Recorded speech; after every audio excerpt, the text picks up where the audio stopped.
les privilèges qu'il nous accorde de parler de sa part ce matin. Je disais, il nous a greffé, contrairement à notre nature, des oliviers sauvages que nous étions. Il va nous prendre, il va nous greffer, contrairement à notre nature, à l'olivier naturel. Et la Bible dit, ne te glorifie pas aux dépens, parce que ce n'est pas toi qui portes la racine, mais nous sommes greffés contrairement à notre nature que nous étions. Loin de Dieu. Et il nous fait la grâce. Il nous fait la grâce de les rencontrer. Il nous a trouvés là où nous étions. Là où nous étions, lui, il va nous trouver. C'est un privilège d'être trouvé par lui. Ce n'est pas nous qui l'avons trouvé, non. C'est lui qui nous a trouvés. Et c'est lui qui a fait toutes ces démarches pour nous trouver. La Bible dit, lorsque nous étions encore sans Christ, son amour était là. Et le plan de paix que Dieu avait préparé d'avance était là, dans nos vies. Il dit, car je connais les projets que j'ai formés pour vous, projets de paix, non de malheur, afin de vous donner un avenir plein d'espérance. Ce matin, je voulais encourager quelqu'un avec ces versets dans les livres de Jean chapitre 1er. Jean chapitre 1er, le verset 45. Je pense que j'ai déjà parlé de ça. Jean chapitre 1er, le verset 45. Jean chapitre 1er, le verset 45.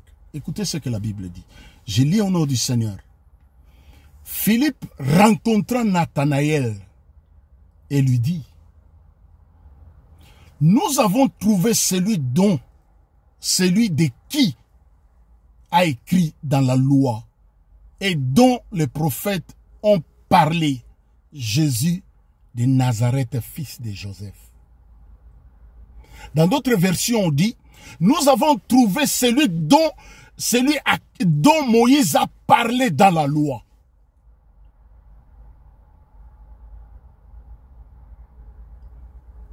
Et quand tu rencontres celui dont Moïse a parlé dans la loi, tu ne peux pas rester la même personne.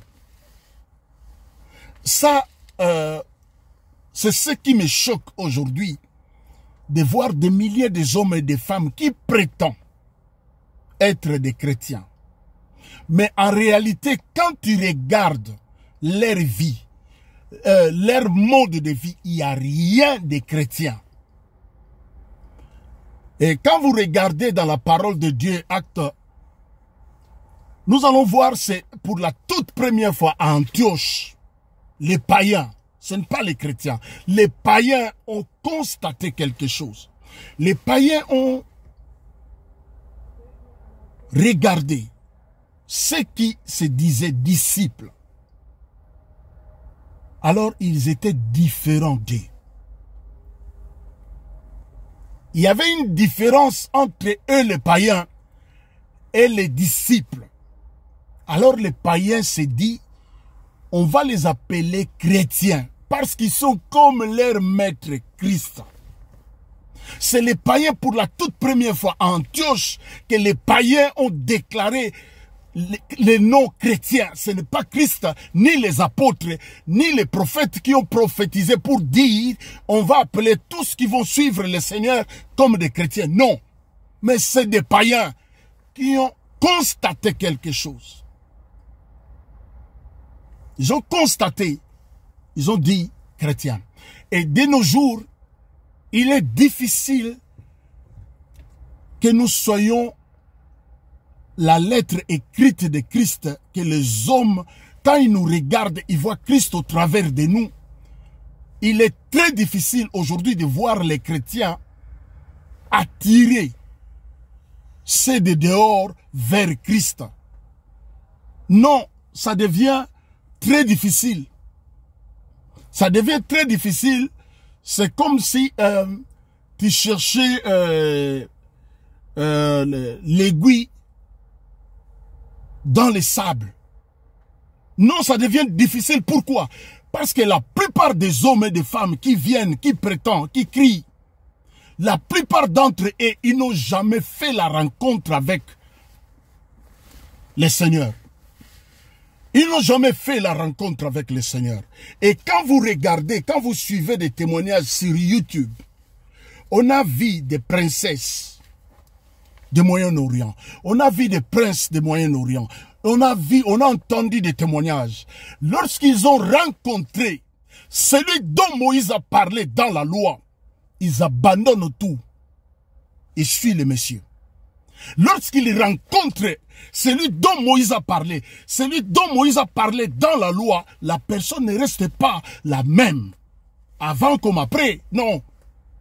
Il y a toujours un changement. Il y a un bouleversement. Il y a toujours, il y a un plus dans la vie de la personne qui rencontre celui dont Moïse a parlé dans la loi. Tu ne peux pas rencontrer celui dont Moïse a parlé dans la loi et rester la même personne. Non, ce n'est pas possible. Deuxième exemple, nous allons dans le livre de Jean chapitre 4, les versets, à partir du verset 7. Nous connaissons tous l'histoire de la femme samaritaine. La femme samaritaine, je lis au nom du Seigneur, la Bible dit, une femme samaritaine vint puiser de l'eau. Jésus lui dit, donne-moi à boire. Car ses disciples étaient allés à la ville pour acheter des vivres. La femme samaritaine lui dit, comment toi qui es juif, me demandes-tu à boire, à moi qui suis une femme samaritaine? Les Juifs, en effet, n'ont pas de relations avec les Samaritains. Jésus lui répondit, si tu connaissais les dons de Dieu, et qui est celui qui te parle, qui te dit, donne-moi à boire, tu lui auras toi-même demandé à boire, et il t'aurait donné de l'eau vive. Seigneur, lui dit la femme, les choses sérieuses commencent. Seigneur, lui dit la femme, tu n'as rien pour épuiser. Et le puits est profond. D'où auras-tu donc cette eau vive? Es-tu plus grand que notre père Jacob, qui nous a donné ce puits et qui a bu lui-même, ainsi que ses fils et ses troupeaux? Jésus lui répondit, quiconque boit de cette eau aura encore soif. Amen. Quiconque boit de cette eau aura encore soif. Mais celui qui boit de l'eau que je lui donnerai n'aura jamais soif. Et l'eau que je lui donnerai deviendra en lui une source d'eau qui jaillira jusqu'à la vie éternelle. La femme lui dit, Seigneur, donne-moi de cette eau, afin que je n'ai plus soif et que je ne vienne plus épuiser ici. Va, lui dit Jésus, appelle ton mari et viens ici. La femme lui répondit, je n'ai point de mari.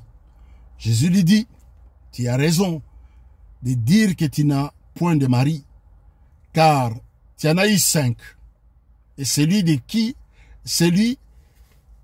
que tu as maintenant n'est pas ton mari. En cela, tu as dit vrai.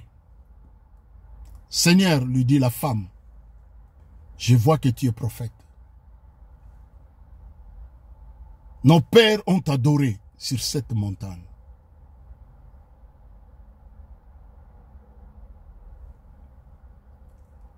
Et je vous dis que ce lieu où il faut adorer est à Jérusalem.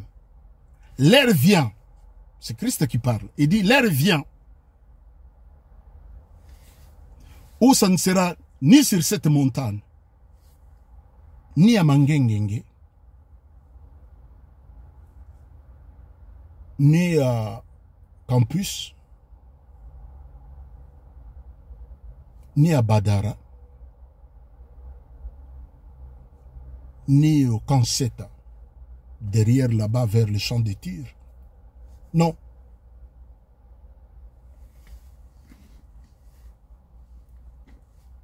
Il dit ni à Jérusalem.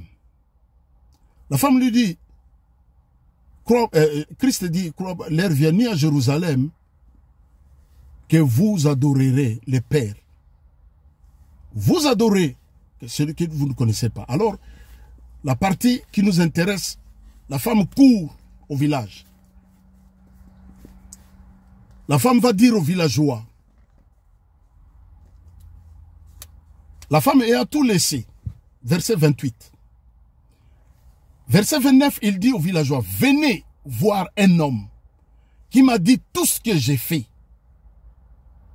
Il ne serait point le Christ. Ils sortirent de la ville et ils virent vers lui. Pendant ce temps, les disciples le pressaient de manger, disant, Rabbi, mange. Mais il leur dit, j'ai à manger une nourriture que vous ne connaissez pas. Les disciples disent, donc il y a un autre, quelqu'un qui lui aurait-il apporté à manger? Et puis, quand les villageois, ils ont entendu la femme, et dit, venez voir quelqu'un. La Bible dit ceci. Au retour, les villageois vont lui dire, ce n'est pas à cause de ce que toi tu nous as dit, nous-mêmes, nous l'avons rencontré.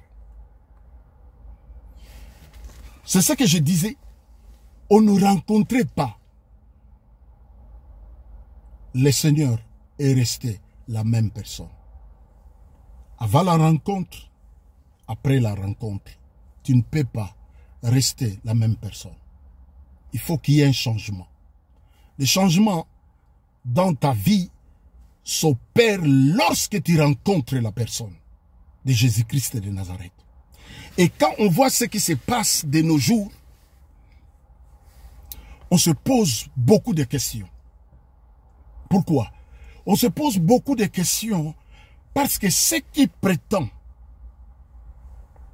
rencontrer la lumière, ils vivent dans les ténèbres. Ceux qui prétendent rencontrer la lumière, il dit, je suis la lumière du monde. Celui qui me suit ne marche pas dans les ténèbres. Et chose étonnante, aujourd'hui, les hommes et les femmes qui prétendent suivre la lumière, mais ils marchent dans les ténèbres. Plus tard, il va nous dire, vous êtes la lumière du monde. Une ville située sur la montagne ne peut être cachée. Je donne cet exemple très souvent. Quand vous survolez déjà Nice, à côté, en plus bas, vous allez voir les rochers. Monaco. Une ville située sur la montagne ne peut être cachée. C'est comme Matadi chez nous. Une ville située sur la montagne ne peut être cachée. Mais comment toi tu es une ville située sur la montagne, tu es caché? Aujourd'hui, les soi-disant chrétiens n'attirent plus. Pourquoi? Parce que leur vie ou les œuvres qu'ils reproduisent, c'est les œuvres des ténèbres. Ils ne produisent pas les œuvres de la lumière pour démontrer qu'ils suivent réellement leur maître, qui est la lumière du monde. C'est comme un aimant.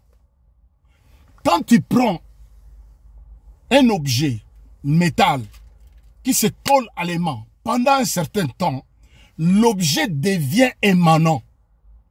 Mais curieusement, aujourd'hui, de nos jours, les chrétiens qui se disent chrétiens, les hommes qui se disent des chrétiens, quand vous regardez dans leur vie, il y a confusion.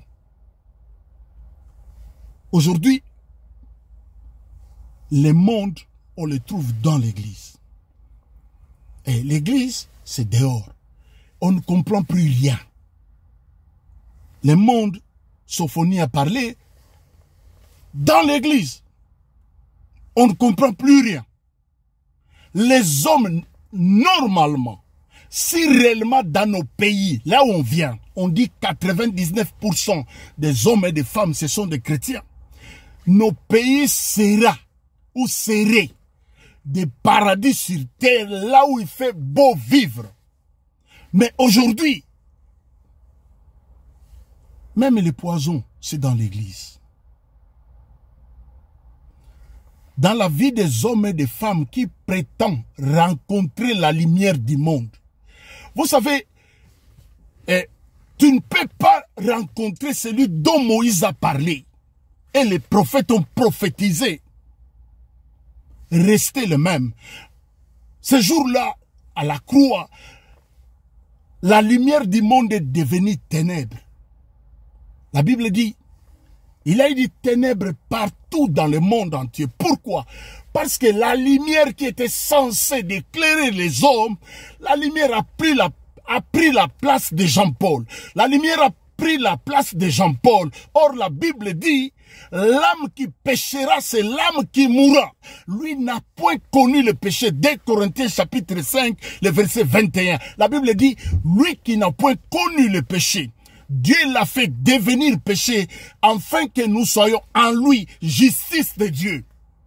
Donc, quand Dieu me regarde juste au travers de Christ, au travers de l'œuvre de la croix, au travers de ce que lui l'a enduré à la croix, et Dieu me regarde, Dieu me voit juste. Et quand Dieu me voit juste, je peux me présenter devant lui, pas comme Aaron. Aaron, la Bible dit, par an une seule fois. Mais lorsque le fils a crié Père à la croix, Père, tout est accompli. La Bible dit les rideaux du temple, les rideaux qui séparaient les lieux saints et les lieux très saints, les rideaux du temple s'est déchiré depuis en haut jusqu'en bas pour symboliser. Il est venu d'en haut et déchirer le Dieu qui était caché.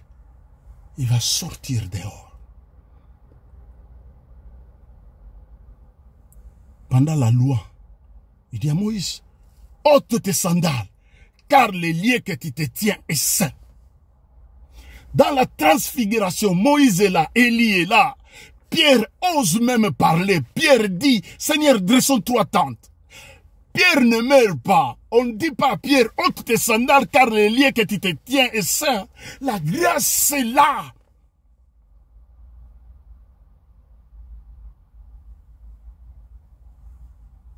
Moïse et Élie, une nuée va les séparer. Pour dire le temps d'Élie, c'est fini. Le temps de Moïse, la loi, c'est fini.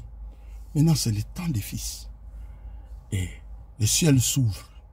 Lorsque le fils est resté seul, seulement le ciel s'ouvre. Celui-ci est mon fils bien-aimé. Écoutez-les.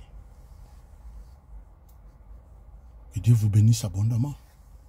Tu ne peux pas rencontrer celui dont Moïse a parlé dans la loi et rester la même personne. Non, tu ne peux pas. Tu ne peux pas rencontrer la personne de Christ. Que tu demeures la même personne avant comme après. Non, tu ne peux pas rencontrer la lumière du monde et rester la même personne. Non. Il dit, vous êtes la lumière du monde. Celui qui me suit ne marche pas dans les ténèbres. Comment toi tu prétends suivre le Seigneur et tu marches dans les ténèbres? Les œuvres que tu produis, on ne peut pas l'amener à la lumière. Parce que les œuvres que tu produis est ténébreux.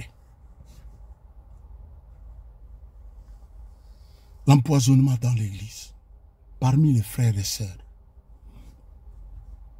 Je donne toujours cet exemple.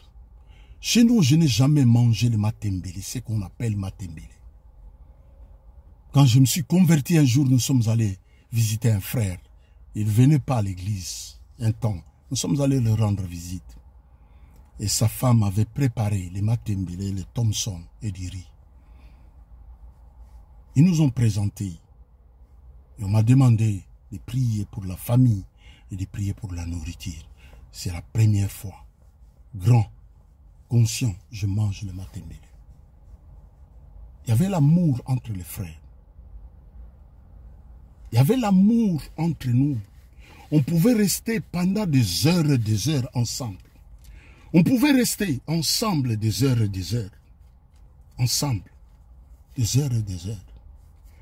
Parce qu'il y avait quelque chose qui nous liait. L'amour du Christ nous pressait nous tous. Aujourd'hui, on ne voit pas. Il y a certaines églises, j'ai entendu le pasteur dire, ici, nous, on ne pratique pas, on ne fait pas l'agapé, on craint le poison. Dans l'ensemble des gistes, là où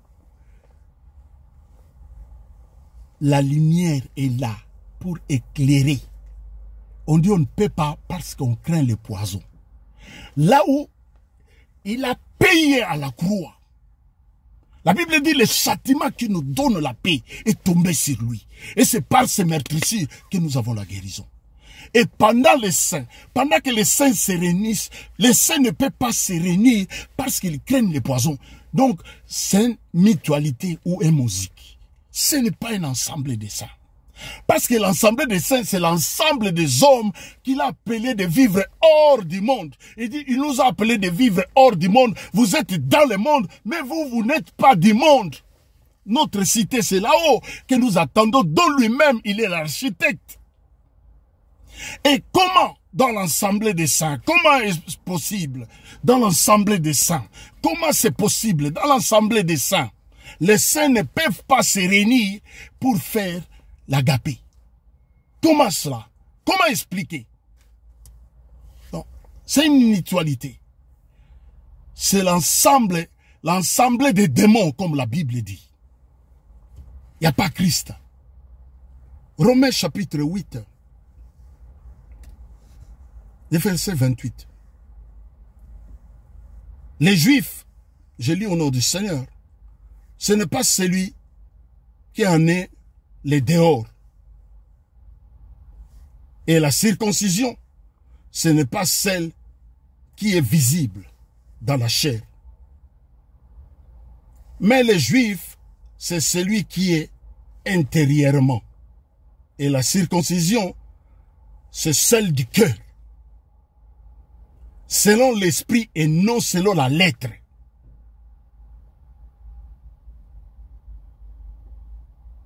La louange des Juifs ne vient pas des hommes, mais de Dieu.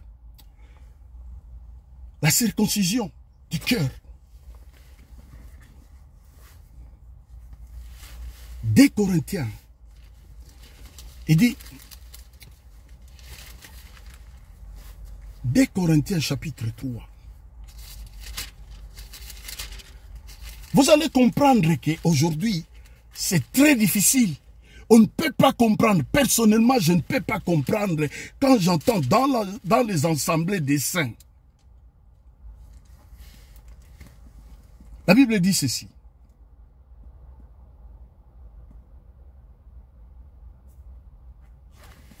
Des Corinthiens.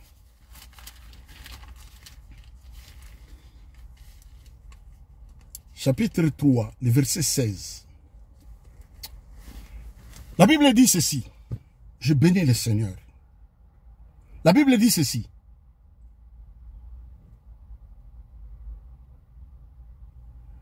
Je vais commencer pour comprendre avant. Verset 15 de la Bible dit, jusqu'à ce jour, quand on lit Moïse, un voile est jeté sur leur cœur.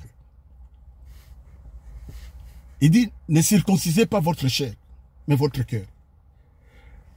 Ceux qui n'ont jamais circoncisé leur cœur, lorsqu'ils lisent Moïse, c'est pourquoi les hommes ont un pied sur le mont Sinaï et l'autre pied sur le mont Sion. Ils veulent restaurer la loi Pendant ce temps-là, lui, il a crié, tout est accompli. Moïse est parti, Élie est parti. Il est resté seul, une nuée les séparait. Pour dire le temps de Moïse, le temps de la loi, c'est fini. C'est le temps des fils, écoutez-les. La Bible dit, verset 16. Mais lorsque les cœurs se convertissent au Seigneur, les voiles ôtées, paroles du Seigneur. Comment toi tu prétends vivre dans le Seigneur? Tu es dur. Il y a des hommes qui vivent vraiment la loi. Tout en étant bishop, archi. Quand tu leur dis, on va dire, il est venu accomplir mais. Il n'y a pas un mais. Parce que mais donne la négativité. Mais annule tout ce qui est avant. Il n'y a pas un mais dans ça. Il n'y a pas un mais. La Bible dit, lorsque le cœur se convertisse, il dit, ne circoncisez pas votre chair, mais votre cœur. Ici, c'est ça. Il dit, lorsque le cœur se convertisse.